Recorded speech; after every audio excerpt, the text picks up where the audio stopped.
देखो ये एक हेमी स्फीयर है, इसका रेडियस आर है। इसका आपको क्या निकालना है, कोऑर्डिनेट। आप इसको ऐसे रखिए कि एक्स एक्सिस इसके ठीक बीच में आए।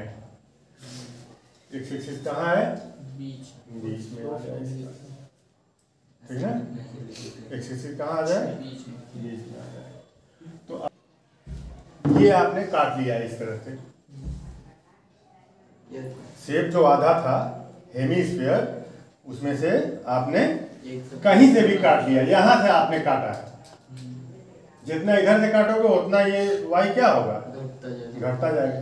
तो यहां से लेकर के यहां तक का डिस्टेंस कितना है, वाई। बात समझ में। और इसकी मोटाई कितनी है, इसकी dx, चिप्स जो आपने काटा है उसकी मोटाई कितनी है, dx। यहाँ से उसका डिस्टेंस कितना है, y। और ये कितना है, ये उसका रेडियस है, किसका,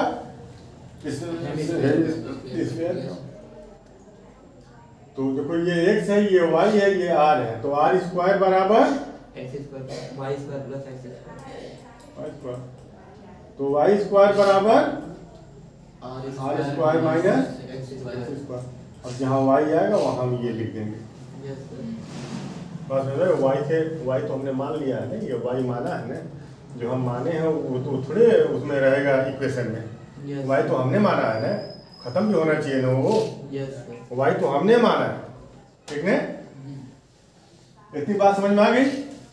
अब इसके बाद लिखिए, let rho be the density of material of the hemisphere. Let rho be the density of material of hemisphere. जो हेमीस्फीयर है उस मटेरियल की डेंसिटी कितनी है, रो, ठीक। एंड रेडियस भी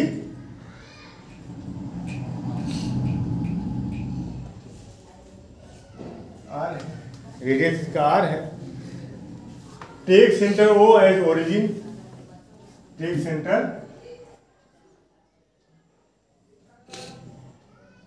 ओ एज, सेंटर ए को आप ले लीजिए क्या, ओरिजिन, ठीक। अब देखो इसको हम ये मान सकते हैं, इसको, इस हेमीस्फीयर को देखो, ये जो हेमीस्फीयर है आप इसको मान सकते हैं कि ये छोटे छोटे छोटे छोटे बहुत सारे चिप्स से मिलके, डिस्क से मिल करके बना है, ठीक ना। इस हेमीस्फीयर को आप ये मान सकते हैं कि ये छोटे छोटे किससे, डिस्क से मिल करके बना है। तो एक डिस्क आपने यहां मान लिया, तो लिखो अज्यूम, या हेमीस्फीयर कैन बी अज्यूम,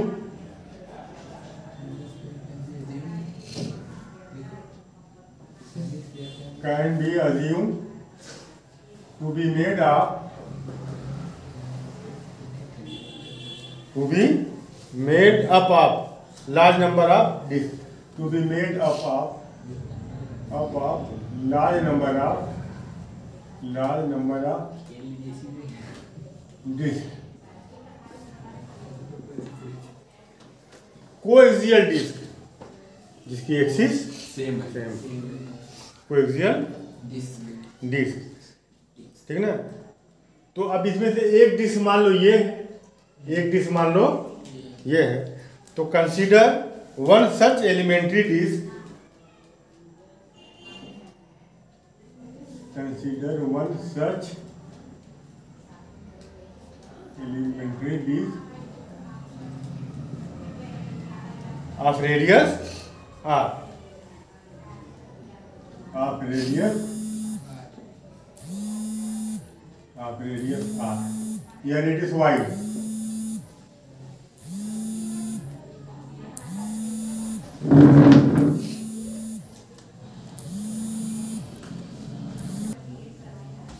ठीक ना।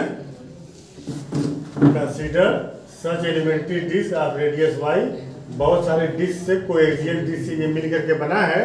उन सभी डिस्क में एक डिस्क मान लीजिए ये है, उसका रेडियस वाई है, डिस्क का थिकनेस dx है और ओरिजिन से उसकी डिस्टेंस x है। तो अब हमको अब इसका जो है मास आपने कर दिया, mass of elementary disc, mass of elementary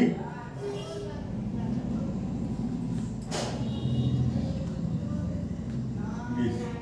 अब इस एलिमेंट्री डिस्क का मास क्या होगा, देखो इसका मास dm, इसका मास dm। एलिमेंट्री डिस्क का मास क्या होगा,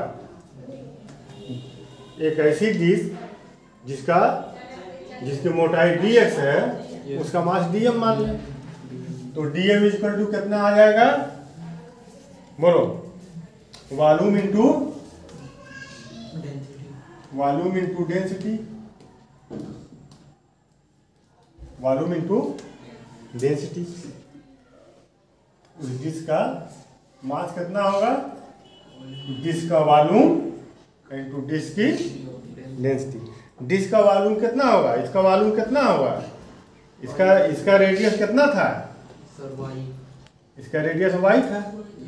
अगर इसका रेडियस y है तो इसका सरफेस एरिया इंटू इसका थिकनेस, ये वॉल्यूम हो जाएगा। वॉल्यूम इक्वल टू सिलेंडर का वॉल्यूम क्या होता है, बेस एरिया इंटू हाइट। इसका base area pi Y square, Y radius है, पाई वाई स्क्वायर इंटू इसकी हाइट, इसका वॉल्यूम हो जाएगा। तो पाई वाई स्क्वायर, यहाँ लिख दें इसको, जगह मुझको लग रहा है कम पड़ेगी, पाई वाई स्क्वायर इंटू dx। और डेंसिटी क्या माने हैं, रो, डेंसिटी आपने ले लो रो। अब वो वाई स्क्वायर की जगह क्या रख दें, आर स्क्वायर माइनस, तो ये हो जाएगा pi R square minus x square dx into rho. ठीक, बस अब हम लोग फार्मूला लगाएं इस पर। एक्स एक्सिस पर ये होगा, सेंटर का मास कहाँ होगा, तो x C M centre of mass का एक्स कोऑर्डिनेट हमको निकालना है, वाई तो 0 होगा और जेड भी 0 होगा। ये इक्वल टू 1/m और क्या होगा, एक्स dm। तो x C M equal to 1/m और x इंटू dm। dm की जगह क्या रख दें, dm इक्वल टू ये है pi R square minus x square dx into rho. तो x C M equal to, देखो ये पाई और रो ये दोनों कांस्टेंट है, बाहर आ जाएंगे, आ जाएंगे ना। तो पाई रो अपॉन m और ये आपका हो गया, देखो यहाँ X R square minus x square, X R square minus dx। अब dx देखो कहाँ से कहाँ तक जा रहा है, बताओ, dx कहाँ से कहाँ तक जाएगा, ये dx जो है इधर कहाँ तक आएगा, ओरिजिन तक। तो डिस्टेंस आप ओरिजिन से ले रहे हो, तो ओरिजिन पर क्या हो जाएगा, 0। ओरिजिन पर इसका डिस्टेंस 0 हो जाएगा। एक्स एक्सिस ओरिजिन पर कितना होता है, 0। अब dx मैक्सिमम कहाँ आएगा, यहाँ पर, तो यहाँ इसका रेडियस हो जाएगा, यहाँ से यहाँ क्या हो जाएगा, रेडियस। तो dx की जो लिमिट, जो dx कहाँ से कहाँ तक जाएगा, 0 से r तक। तो x C M equal to pi rho by m और देखो एक्स को अंदर डाल दो, X square R square minus X को, ठीक है, एक्स स्क्वायर आर स्क्वायर, इसका इसमें मल्टीप्लाई होगा तो एक्स क्यूब, ठीक है, एक्स क्यूब dx 0 से r। इसको दो पार्ट में आप कर लीजिए, एक्स आर स्क्वायर होगा sir X square X R square sir X square नहीं होगा। हाँ एक्स आर स्क्वायर। ठीक ठीक। अब इसको तो कोई इसको दो पार्ट में कर लो, पाई रो बाई एम। देखो इधर इसका डिफरेंशिएशन दो पार्ट में आप कर लीजिए, इसका अलग कर लीजिए और इसका अलग कर लीजिए। डी एस का मल्टीप्लाई करोगे इसमें दोनों में होगा, तो R square integration of X D X 0 से आर प्लस, यहाँ देखो ठीक ना, 0 से R X cube D X. ठीक है ना, इसका हम अलग कर ले रहे हैं, इसका अलग कर ले रहे हैं, इसको आपने इसके साथ अलग लिखा है, इसके साथ इसको अलग लिखा है। पाई रो बाई एम। देखो यहाँ आर स्क्वायर इसका कितना होगा, एक्स स्क्वायर बाई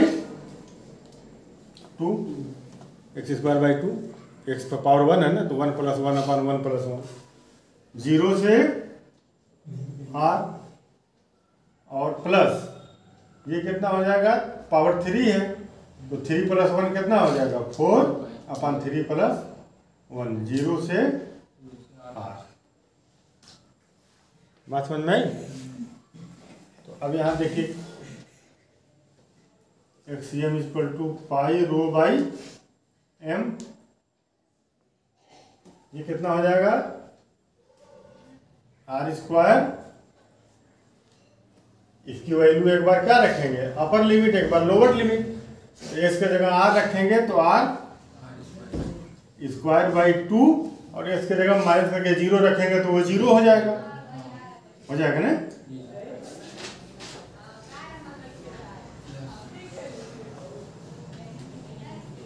इसको ये वाला ब्रैकेट लगा लें, ठीक है।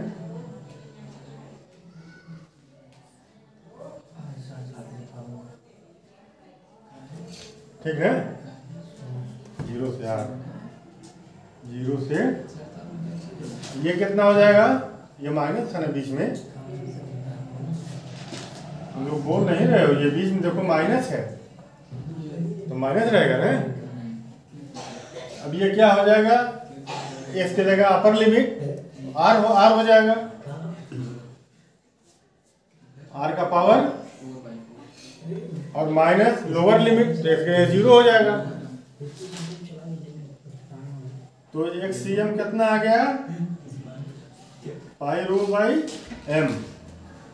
ठीक, आर 4/2 माइनस आर 4/4, ठीक है, ये 4 है। तो एक्सीएम =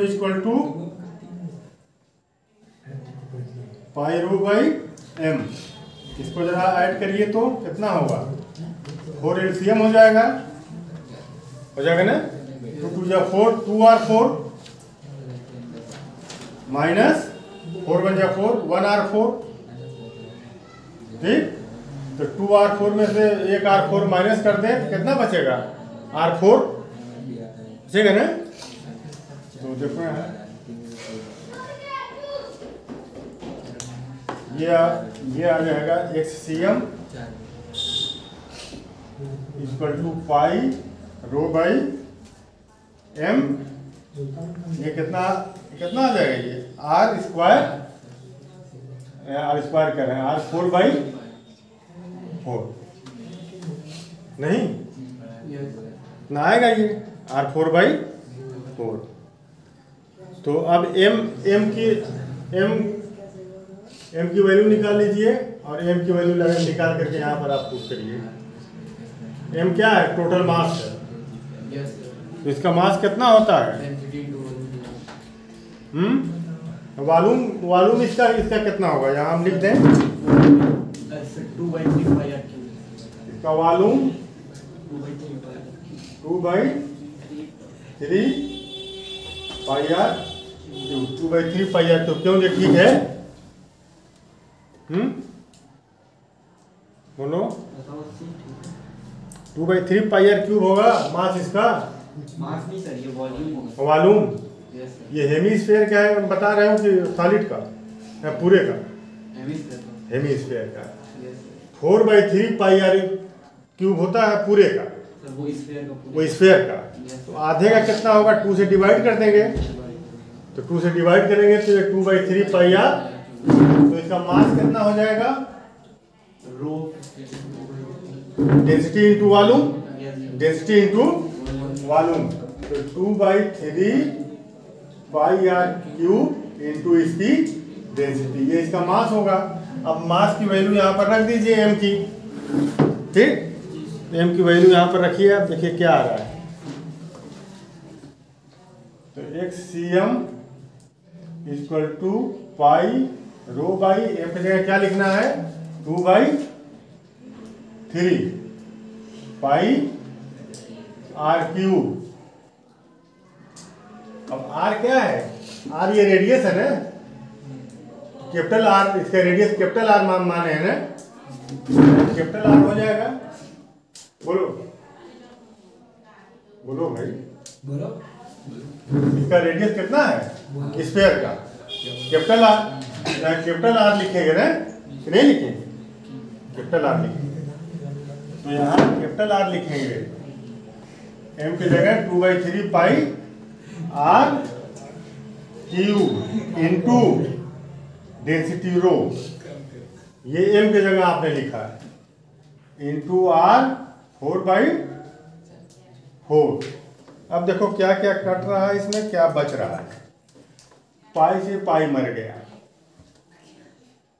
ठीक? और रो से रो मर गया, और आर का पावर 3 ऊपर जाएगा तो आर का पावर -3 हो जाएगा। तो आर का पावर 4 और आर का पावर -3, तो आर का पावर 4 - 3, ये आर बच जाएगा। तो XCM बात समझ में आ रही है ना? ये आर का पावर 3 ये ऊपर जाएगा तो आर का पावर -3 हो जाएगा। तो आर का पावर 4 है इंटू आर का पावर -3, तो ये आर का पावर 4 - 3 हो जाएगा। और नीचे क्या बच गया बताइए?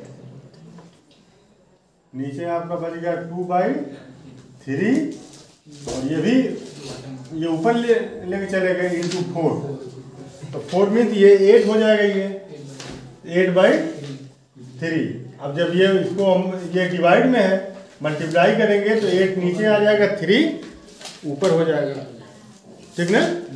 तो XCM इक्वल टू आर, ये आर बचाइए, इंटू 8/3।